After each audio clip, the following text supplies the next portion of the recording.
So one of my favorite parts about my job is that I meet a bunch of people in one day and sort of have all these different presentations and interviews. And I just came out of one interview with a startup founder, and I'm preparing for my next one. And this one I'm particularly excited about because he's really inspired a lot of thought leadership in the field of kind of office.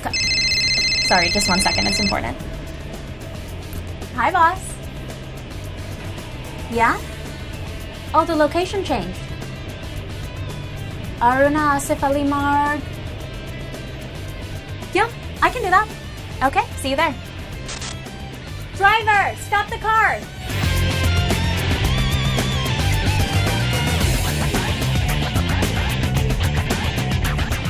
How cool is this? I mean, when you take a lot of work with you, and especially when you get stuck in Delhi traffic, then a mobile office like this one is really a dream come true. But even if you're a startup founder or an entrepreneur, or even running a small to medium-sized business, one of the hardest things is finding decent office space, especially at a reasonable rate. But this person behind me is helping create a startup for the startups. Meet Amit Ramani, founder and CEO of Awfis Space Solutions. And the man behind increasing employee efficiency through his unique office. Well, not just his own employees, but actually for a lot of other startups. Amit comes from a strong background of planning and real estate and wears his vision on his sleeve to help startups or SMEs with the most daunting task, finding a decent workspace at a reasonable rate. But a startup helping startups, how do they do it? So Awfis is basically the ability to book office on the go, right? So just in time basis, you can book from 1 hour to 11 months a meeting room or an office or a desk, essentially through a technology platform. So just as your business is not conventional, why should your office be? Founded in April 2015, Amit's concept has been redefining the way work gets done in the current business environment. All of this through his just-in-time space utilization, which basically means that Awfis' tailor-made mobile app enables users to find and book workspaces in their managed centers on the go and on real-time basis. A startup can book private cabins, flexi seats, as well as conference rooms. The sheer number of startups in the country has produced huge demand of office working spaces in cities. And considering the needs of startups building network, affordable rent and great infrastructure, it becomes a win-win situation for both. But with co-working spaces mushrooming in all major cities, what is Awfis' unique defining factor? So our USP is complete flexibility to book on the move. So we provide a technology platform. We bring a lot of alliances to the table that really add value to our community members, such as food tie-ups, entertainment tie-ups, technology tie-ups, right? We also do a lot of eventing, right, which provides mentoring, provides learning opportunities at our centers. And clearly we provide a complete transformation in terms of how people look at real estate and use of office space by providing a design solution that provides activity-based settings in our centers. So, not just an office space with great Wi-Fi, Awfis also provides F&B services, insurance products and legal services, which seems to make it a one-stop shop for everything a nascent startup would need.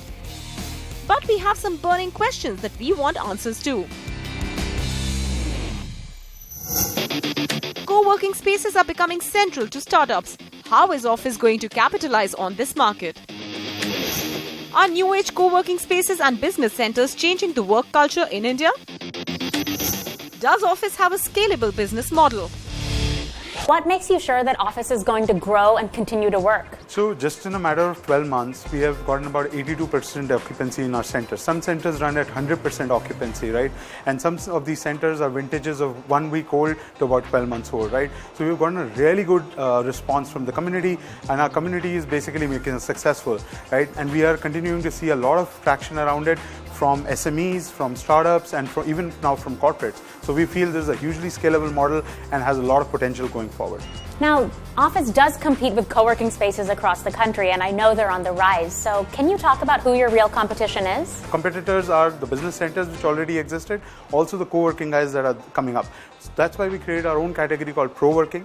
And with Pro Working, what we are bringing is proximity working, professional working, productive working. We create our own category, and we strongly feel that the conventional office user is our biggest competition. There is global competition coming from likes of WeWork, so we certainly look forward to that. But as we see it, the conventional guy is our biggest competition. Co-working spaces are central to the work ethos of startups. How is Awfis capitalizing on this market? So clearly, in our community of about 2,000 people in a very short duration of 12 months, about 25% are startups, right? So we are clearly looking at that ecosystem and capturing it as one of our key categories of community that becomes integral to our growth here.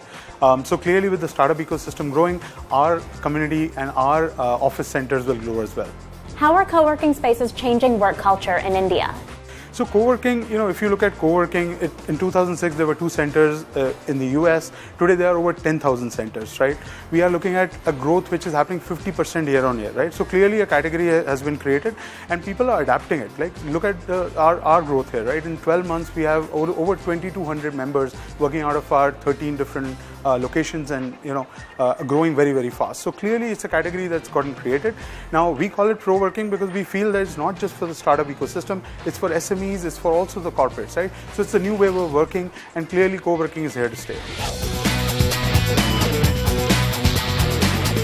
Awfis provides really gorgeous offices. I mean, it's the sort of thing that I would love to work in, and I think that there is that something magic that happens when people from different spheres come together and maybe you spark ideas that you never would have expected.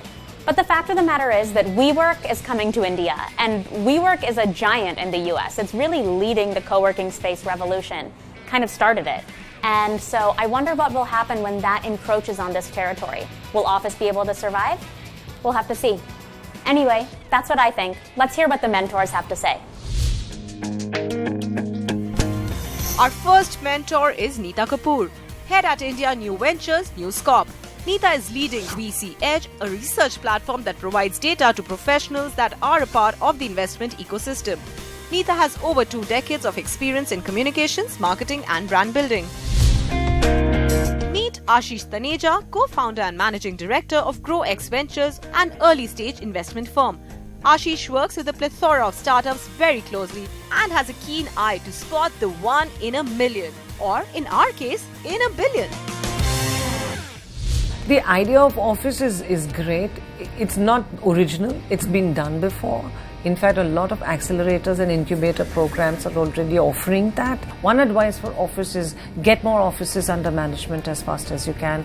Collaborate and offer value-added services now. The co-working opportunity is really taking up shape. There are some 10, 12 companies or startups who are already in this space and have significant capability. I don't see any differentiation, right? So, between an office and the bunch of others. Basic parameters or requirements which an entrepreneur is looking for when they're doing at their office, there are not a lot of options available generally when it comes to real estate. What's available is expensive. So I think that's the biggest challenge, finding properties at the right price point which they can, sublease to smaller tenants. Yeah. If there's one state that aims to lead the startup revolution in India, it's Telangana. And T-Hub, a startup ecosystem based in Telangana, is promoting various startups and aims to be at the forefront of this golden era for entrepreneurship. Recently, the state announced that it was launching an initiative to connect startups in India to global market opportunities and invite global new age companies to invest back in India. So today on State of the Startup, we want to know, what should we expect from this initiative, and what does it mean for India's startup ecosystem? Telangana has been in the news recently for all its efforts in pushing for startups. While Hyderabad has good infrastructure and a growing technology talent pool, many startups get caught in red tapeism and don't hit the ground for very long. Startup ecosystem builder T-Hub identified this and has now launched T-Bridge after partnering with Thai Silicon Valley and Uber, a new program that will connect Indian startups with global market opportunities. Think of 2 organizations coming together to breed startups which are made in India, but going global. I think this could be a perfect bridge for startups going from India globally, and also for a lot of global innovation to start to percolate here and leverage the domestic Indian market. I think they are the only state in the country today which has a very specific program to encourage startups and encourage the ecosystem around it. Well, the government of India is trying to really do, work hard to build the ecosystem. There's been multiple slew of initiatives and regulatory approval processes that has happened in the last 5-6 quarters since the new government has come into play. T-Bridge will also enable startup communities in India and around the world to exchange and share ideas and innovate. In addition, the program aims to create a good network of mentors, VCs and incubators in the Indian startup ecosystem. Well, I think this kind of tie-up means that the Indian startup ecosystem is kind of arriving on the global scene. India is emerging as really the new startup ecosystem which can expand on scale. We are now, I think, the third largest hub, and global investors are looking for opportunities.